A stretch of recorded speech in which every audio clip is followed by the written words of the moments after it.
Okay, thanks. Actually, the Ghana telecom market is extremely vibrant, extremely competitive.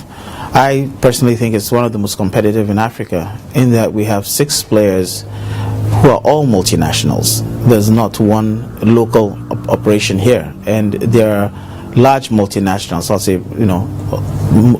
the top 4 are probably in the top 10 in the world. So we're large companies, and that makes sense because any telecom company that has a Pan-African strategy wants to be in Ghana. So with that, we live in a very competitive marketplace. Now that said, it's still an interesting marketplace because there's still growth to be had. And for us as Airtel, that's been our focus. Competition will always be there, but our focus is on where the growth is. Now, for us, growth is running data services, improve quality of service, in Airtel Money, so mobile money. These are all relatively virgin areas in Ghana. So we see those as focus areas where there's definitely room to make a difference and take a strong stand. I think it is. It's the right people are available. With 6 multinational telcos around, we are developing a lot of internal capacity. So now you get quite a number of very good Ghanaian telecom engineers.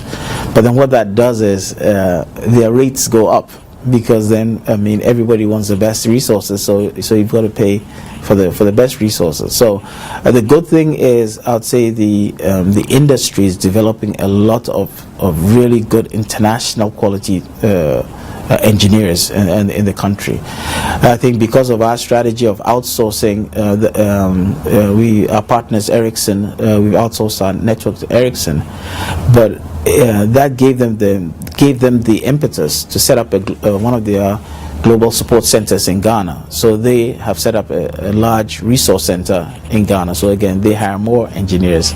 So in terms of telecom resources, Ghana is quite rich in that. In the short to medium term, we think we can be number 2. My concern is making sure we execute our agenda.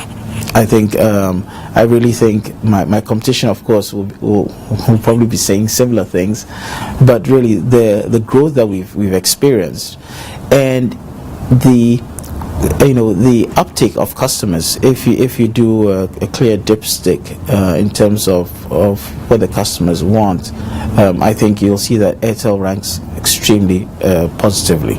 So now what we need to do is now exploit that goodwill and convert it into additional market share.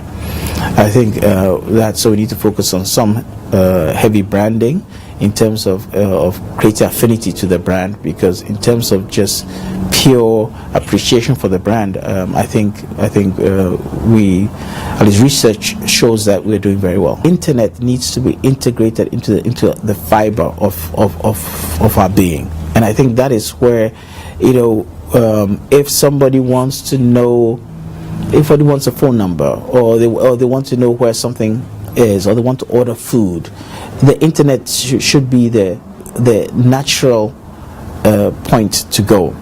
And with that, I think so data services and everything around that becomes key. But it boils down to education, making sure that the masses of people now start thinking in that way. So we'll involve a lot of education. Airtel Money is going to be a big part of that, because now to be able to use remote services, you have to pay for them. And I don't think in 5 years the number of debit cards is going to increase tenfold. We know that almost any adult in Ghana owns a phone, so the phone becomes a primary device for delivering service and for paying for service. So Airtel Money is going to be a huge part of that.